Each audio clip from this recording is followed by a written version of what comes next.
Hello and welcome to the Commander's Quarters, your Magic the Gathering source that helps you command your budget. This show and episodes like this one are possible thanks to viewers like you. If you're looking for an easy way to help support this show, make sure that you like, share, and subscribe. Also, hit that bell notification icon so you don't miss any new episodes. You can also go check out our playmats and other merchandise at thecommandersquarters.com. Another easy way to support this show is with our TCG player affiliate links. So whether you're buying a deck or individual cards, you can use this general link right here or one in the description. And the final way that you can support this show is by supporting us directly by becoming a patron. There are many benefits to being a patron, and I truly couldn't do this without all their support. Hey everyone, Mitch coming in from the Commander's Quarters studio. Welcome to the show. Or should I say, welcome back to the show, as there was an earlier episode today on Yearlock, a really exciting commander that introduces mana burn, so if you haven't seen that commander or that quick take on that one, go ahead and check that one out. And equally as exciting, or even more exciting for some commander, just spoiled with Amareth Lustrous, so let's jump into this one. Amareth Lustrous is a 6/6 dragon with flying, go figure a dragon has flying, that costs 3 green, white, blue. So it's a Bant commander, and it says, whenever another permanent enters the battlefield under your control, look at the top card of your library. If it shares a card type with that permanent, you may reveal the card and put it into your hand.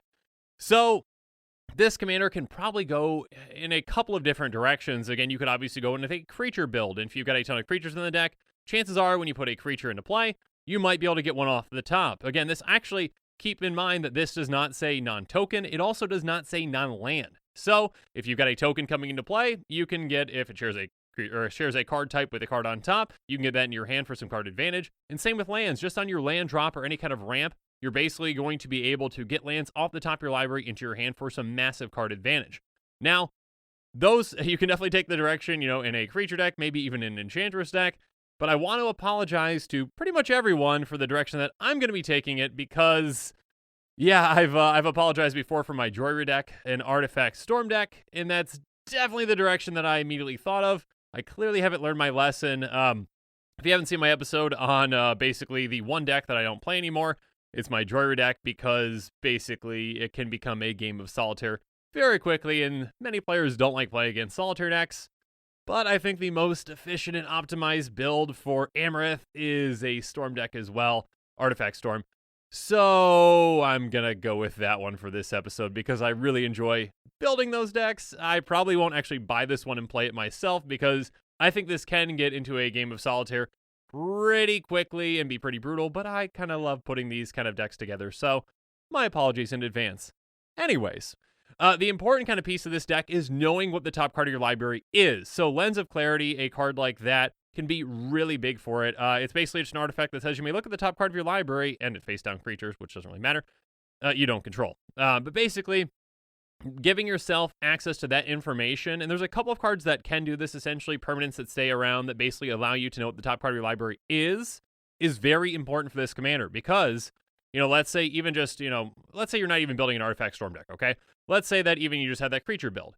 Knowing whether to cast your creature first or play your land for the turn first to get a card off the top is important. If it's a land on top, you obviously want to play your land first. If it's a creature, you want to play a creature. So knowing what's on top is crucial for this commander. So Lens of Clarity and other cards like it are huge. Now with this Artifact Storm build, you also want to be able to kind of manipulate the top of your library to make sure that the right thing is on top. So a card like Codex Shredder or other cards that mill or exile cards off the top are going to be huge. Codex Shredder you can tap to basically mill yourself for 1. So, if you've got a land on top and you already played your land drop maybe, and you just want to cast an artifact to get an artifact off the top, then you can, mill that land and hopefully the next card is an artifact for you. So basically this kind of ensures your card advantage, once you have that kind of combination, with that and the Lens of Clarity, knowing what's on top. So having that combination is good. And again, I did mention, exile effects. There are some of those as well, or maybe a scry effect. So an exile effect like a Pixis of Pandemonium can be helpful as well. Tap it in, each player exiles the top card of the library face down. You never really kind of need to activate this, at least you probably won't. You're just kind of utilizing this to basically just get rid of things off the top of your library again to make sure that the right thing is on top when you need it. An Artificer's Assistant can be big in this deck. Again, I did say this is not a creature build, but there probably are some creatures that you're going to want, like this one. Basically, it says whenever you cast a Sorc spell, scry 1. So now whenever you're casting an artifact, you get to look at what's on top first. So you basically say, okay, is that an artifact? No. Okay, let's get rid of it, and hopefully the next thing is. So again, if you have the Lens of Clarity or not, this can come in huge and help you kind of get rid of those things on top that you don't want so that you can make sure that you can get some card advantage out of the things that you are playing. Of course, you're going to want some artifact cost reduction with things like Helm of Awakening. It just says all spells cost 1 generic mana less to play. Sorry, that's the old text on that. But basically, everyone's spells cost 1 less. And although this does help your opponents, I guarantee you it's going to help you with your Artifact Storm deck even more than them. Again, many of your artifacts are going to be either 1 or 2 costs, so getting their cost down to pretty much nothing is going to be huge to allow you to cast card after card after card, drawing into more, not drawing, I guess, but revealing at the top, putting your hand, still card advantage, getting more and more artifacts into your hand, and then being able to kind of keep casting them over and over again to get a ton of artifacts in play. Obviously, there are more of these kinds of effects, like a Joyous Familiar, which is just for you. Historic spells you cast cost 1 less to cast. That can definitely come in handy as well. The more of these that you have in play, the better. Again, essentially making it so that all of your artifacts are free to cast. Then you can keep getting more and more things off the top, and things can get really out of hand from there. A potential kind of way to win with this, but also just a way to generate even more absurd card advantage with this commander is a Mirrored and Besiege, something like that. There are other kind of cards that do something similar. But basically, you're going to choose Mirror when it comes into play, and it says whenever you cast an artifact spell, create a 1/1 colorless Mirror artifact creature token. So yeah, now when you cast an artifact, you get another artifact. So basically, you're getting, 2 triggers off of your commander, because again, Amareth does not specify, non-land or non-token. Non-token being the important part right there. So basically, now anytime a token enters the battlefield under your control, you get to look at the top, and if it shares a type with it, you're getting that as well. And again, this is an artifact creature token, so you're going to be able to get more and more artifacts off the top. So now when you cast an artifact, you've got the potential to essentially draw 2 cards instead of just drawing 1. So this commander could be even more powerful than Jorvra once you're set up in that way. And again, it's kind of just a different take on it. Instead of being Izzet, you're in Bant. I know it's an Artifact Storm deck, and again, I apologized earlier, and yeah, I'm still building this deck just for fun. I probably won't play it, but I'll just build this for fun. Anyway, so Mirrored Besiege is definitely a way that you can win. But basically, even something as simple as a Golem Foundry can be another way. It's not going to be as kind of flashy or as kind of impactful. It says whenever you cast an artifact spell, you may put a charge counter on Golem Foundry, remove 3 charge counters from it, put a 3/3 Golem artifact creature token onto the battlefield. So this one kind of more is a building process. You're getting, yes, bigger creatures over time, but you're getting less of those triggers, but still getting, an extra card, every single time you cast 3 artifact spells can be a very big deal. So, and basically kind of getting that for free, and also kind of getting that, an army of tokens in play that can, really take over the game at a certain point. Even something as simple as a Mirror Turbine can really help as well. It's an artifact that costs 5, and you tap it to put a 1/1 colorless Mirror artifact creature token onto the battlefield. Now, this might not seem like a lot, but basically, think about this. Let's say that the top card of your library is an artifact. You cast your Mirror Turbine, that's 5 mana, yes, okay?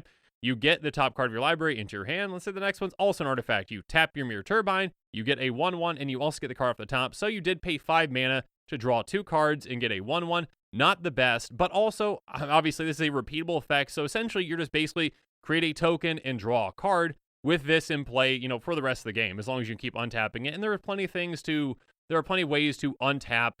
There are plenty of ways to untap artifacts in pretty much any color. But yeah, in Bant is going to have definitely a decent amount of ways to untap artifacts, so you can get even more value out of something like this. So outside of token armies, though, of course, a way to win with an Artifact Storm deck is to storm off and then cast something like a Temporal Fissure. It says it's a sorcery that costs 4 and a blue. It says return target permanent to its owner's hand, and it's got Storm. So basically, at a certain point, you're going to be able to cast artifact after artifact or after artifact, and just kind of spell after spell, a ton of spells, up your storm count to, 20, 30 plus, whatever it is, drawing off the top of your library, casting spells for free.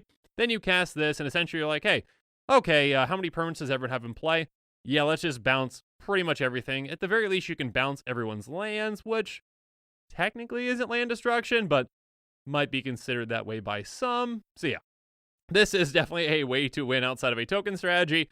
But yeah, again, this is the kind of deck that I love building. I'm probably not going to be buying it or playing it because, again, not too many playgroups out there really enjoy watching someone play a game of solitaire. But if you and your playgroup are okay with it, I think it's a fun direction to go. Although, again, some playgroups might not think so. So make sure you ask kind of before you pull this kind of a deck out and, just decide, I want everyone to watch me play for 20 minutes. And yeah, again, with this commander, there are plenty of other directions that you can take it. Again, it's just a good kind of value engine commander. And keep in mind, again, no matter what deck that you are playing, you're going to be playing lands. So, you can basically, as long as you, play a land, you could get some extra value off the top with one of your lands. So yeah, take this in a creature build, take this in an enchantress build, maybe even a lands build. So yeah, however you want to build it, Amareth seems like a very interesting commander. But yeah, anyways, those are my thoughts on this commander, but I'd love to hear from you. So in the comments below, let me know what your thoughts on this commander are. What direction would you take Amareth? So yeah, let me know in the comments below. And as always, thanks again and have a good one.